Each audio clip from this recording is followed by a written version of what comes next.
Hello folks, after last week's launch of patch 11.05, this week has continued the trend with a brace of big announcements from Blizzard, including the anticipated reveal of patch 11.07. I'm going to be going through all the information we have in that, so do stick around. But before we do that, I do want to run through the other main events of the week. For those of us who have been grinding away through the Mythic Plus ranks, there's a little bit of a potential helping hand. The +7 Affix Challenger's Peril, which increases the penalty for deaths in Mythic Plus from 5 seconds to 15, has established itself as the most universally disliked feature of the Mythic Plus season. While the bad news is that Blizzard still do seem committed to this affix, with this week's reset, it is now coming with a little bit of a bonus, which is a 90-second increase in the overall dungeon timers. Depending on how you look at it, this gives us between 6 to 9 extra deaths before it starts to add to the timer.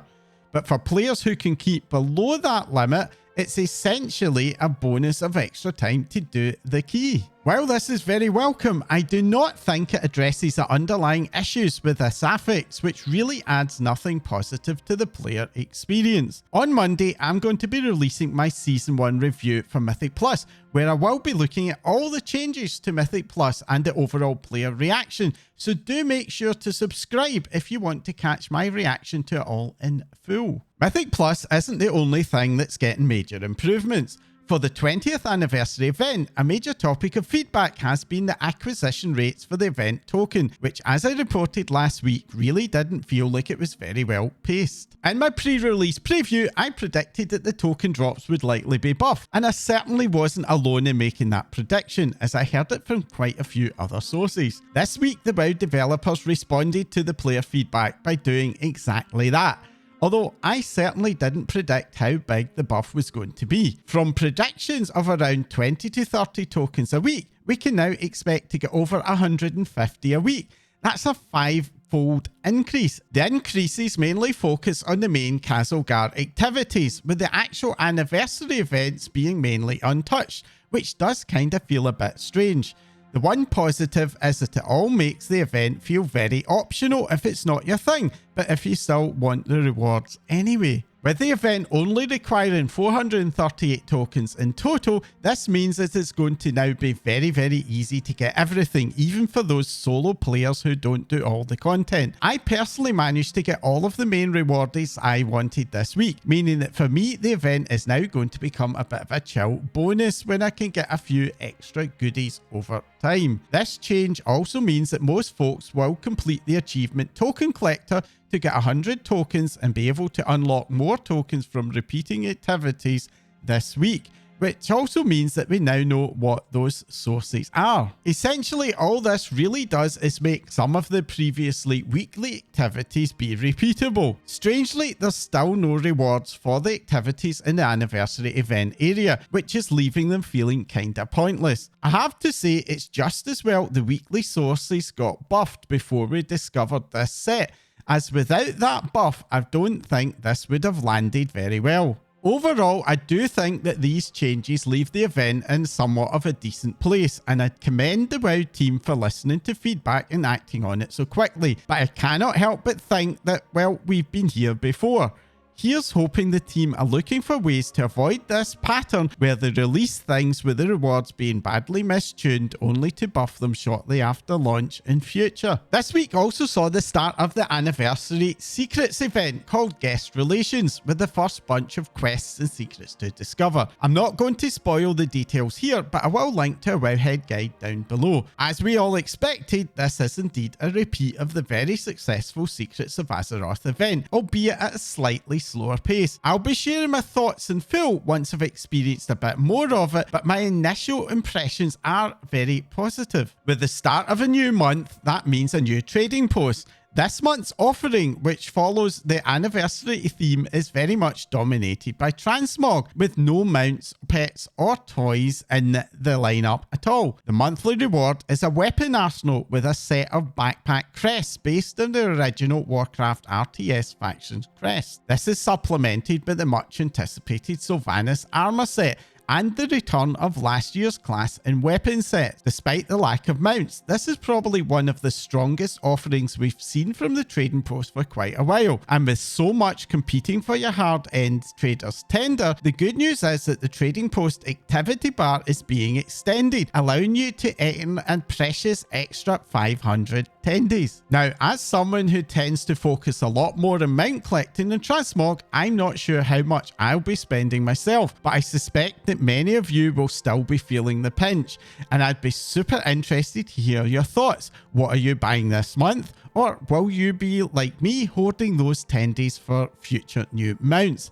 Let me know in the comments down below. Well, that's most of the other major announcements, but before I do jump into 11.07, I do have a couple of bonus quickfire pieces of news. First of all, if you're still working and getting your crafting alts up to speed and are missing some recipes, then there's a new way to fill those gaps, which is Mythic Plus. The end of dungeon chest now has a chance to drop an item called the Forgotten Folio that can contain any of the dungeon sourced recipes, so no more having to farm normal or heroic dungeons while also grinding that Mythic Plus. And for groups still trying to get curve, there is some fairly chunky nerfs to the web blades mechanic on heroic Ansurek, which should hopefully make it a bit easier for less optimal comped groups to complete the encounter. Okay, let's get on to the new patch. As is traditional, the launch of a new patch is being very quickly followed by the announcement of the next, and this time it's 11.07. The equivalent patch in Dragonflight was a major surprise, as it's the first time we'd ever seen a new zone in a major patch, albeit Forbidden Reach was technically more of a reuse of the Drakthir starting zone version. Well, it looks like the team have decided to follow the Dragonflight formula, as we're again getting a new zone. This time it's called Siren Isle. This new island was a former Coltiran discovery which they had been using to mine Azerite, but it's now been mysteriously abandoned. Now, while BFA certainly had its detractors, one thing the community did all agree on at the time was that the quality of the artwork and design was consistently excellent, so returning to that art style is no bad thing in my view. One notable feature is that the enemies in the island will be rotating weekly between Vrykul, Naga and pirates. Rotating enemies was another feature of BFA's island expeditions, and I do wonder if this was originally planned to be added to that zone at the time. Another very familiar feature is called Circe's Circlet. This is a powerful new ring with sockets that can be filled with gems that are obtained on the isle. Now, I wonder where we've heard that idea before. Okay, now the Onyx Annulet from the Forbidden Reach was something that seemed to be very much an acquired taste, with some players loving it while others, well, not so much. For me personally, the issue was in the acquisition loop. Having to farm rares just to get keys so that I could enter the Zeskera vault in order to get the items to socket into the Annulet wasn't a lot of fun for me, partly because I'm not a massive fan of rare farming at the best of times. Now, the island is also going to see us encounter the mysterious glowing crystal that has been a subject of discussion for some goblins in Donegal, as well as a lot of speculation from the more lore-focused members of the community, which of course means that our thoughts that this was some foreshadowing for 11.10 has turned out not to be true, which puts that major new patch into being a bit of a mystery. With the new area just launched in the PTR, we still don't have a full handle on the gameplay loop yet, but I'm certainly hoping it won't turn out to be another rare fest. The Timeless Isle format of farming rares has been a bit of a staple of max level zones for over a decade now, and in my view it's starting to become a bit stale, so I'm hoping that we'll get something a little bit different here. Reward wise, as always, we don't know everything yet, but the centerpiece is a brand new mount, Thranir Eyes of the Siren. This mount has actually existed in the game files, I believe all the way back from WoD, where it was called the Stormcrow, and it's a very much anticipated mount, so I think quite a lot of players are going to be very happy to see it making an appearance. Now, overall, I do like this approach of bringing old and unused assets and rewards back into use, as it enables the team to essentially give us more than they could likely have managed to pull off if they were starting from scratch. I remember back during BFA, one very common bit of feedback about the island expedition areas was that it was next to impossible to explore them due to the design of the island expedition's gameplay loop. And I, for one, would certainly not object to being able to go back and visit some of those spaces with a much different gameplay loop. Now, with the launch of the PTR, one very unwelcome fact about the new zone quickly came to light. It is, at least at launch, a no-fly zone. Now, this is indicated by a buff called High Winds, which at least suggests that it may not be a permanent restriction. As it happens, the ever-vigilant Mr. GM has spotted another ability called Wings of the Siren, which strongly suggests that the new ring can be used to unlock flying on the new area. Now, how this works hasn't been fully figured out as I record this video, but if we do find out, I will add more details in a pinned comment. As someone who is most definitely hardcore pro flying, this is something I'm going to be watching and reporting in my weekly updates. But with this being a minor patch, which is not expected to last as long as a full season, I'm not expecting the requirements to get flying to take super long. The new area isn't all that we have to look forwards to, as the Plunderstorm is going to make a return for another limited time period. This was possibly one of the most polarizing features ever released, loved and loathed in equal measure. Those of you who watched my videos back then may recall that I was pretty critical of how Blizzard marketed the event, which I feel was a major factor in that reaction. And I suspect that now we know what's coming, that things should be a little bit calmer this time around. Now, Plunderstorm isn't my cup of tea, but PvP has been very underserved for a very long time, so I nevertheless do welcome its return for those who do like it. I just hope that the devs have learned some lessons about the Renown Right reward track, and it gets a bit of a redesign to work a lot better for those folks who will want to grind out the rewards even if they are not really keen on the PvP element. We're also getting the Turbulent Timeways event back. Now, this is a time walking event where completing time walking dungeons will reward a stacking XP leveling buff, with the usual 3-week time walking rotation being replaced by a weekly one for the duration of the event. This is usually an ideal thing to have towards the end of a season when things are winding down and players are looking for something else to do, except this time around, it's coming on the heels of the anniversary event, which has also had time making up for what will be at the time 11 full weeks. Now, I honestly cannot help but think that having 2 time walking events back to back could be a bit too much. Maria Hamilton, one of the WoW leads, in an interview did identify that having 2 Rare Fest zones back to back in the Forbidden Reach and Annulet caverns was a possible factor for the latter's approach to rares being the subject of quite a lot of criticism at the time. And that makes this decision a bit surprising to me. It's almost like the team have not closed the loop and applied that particular learning into the planning for this event. Now, this isn't a massive issue. Time walking is very much the kind of thing that's very easy to skip if you're not really interested or getting a bit bored with it. For human and Cultiran players, there's also a very nice but also much anticipated new customization with the arrival of Arathi ear customizations.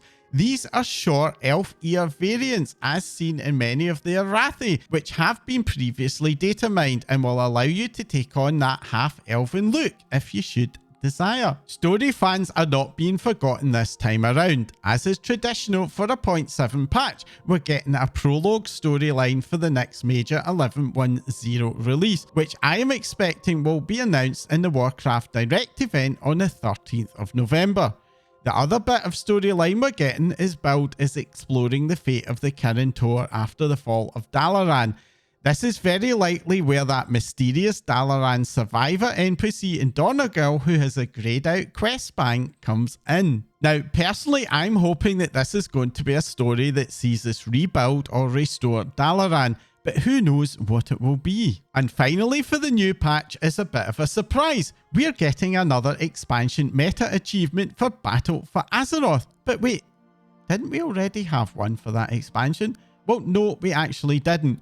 What we did get for Battle for Azeroth were major meta achievements for Nazjatar and Mechagon zones, which as well as rewarding awesome mounts, were kinda notorious for their size and scale in what they asked us to do. So much so that I personally noped out of doing both of them until I finally got around to catching up on them in late Dragonflight. Now I'm going to do a preparation guide for this achievement in a few weeks, which will cover the things that you can do even before the patch drops to try to get out ahead of it, as this is very likely going to be quite a major grind, especially if you didn't do a lot of Battle for Azeroth content. And that's the new patch. Given the reaction to 11.05, with all of its issues with bugs and the holiday event, in my opinion, not fully coming together, it's very easy to be cynical and pessimistic about things, but even Legion had its low points, so I'm not personally ready to write things off just yet, especially for the storyline. What this does mean is that the new patch is going to be very important for the War Within in terms of maintaining momentum.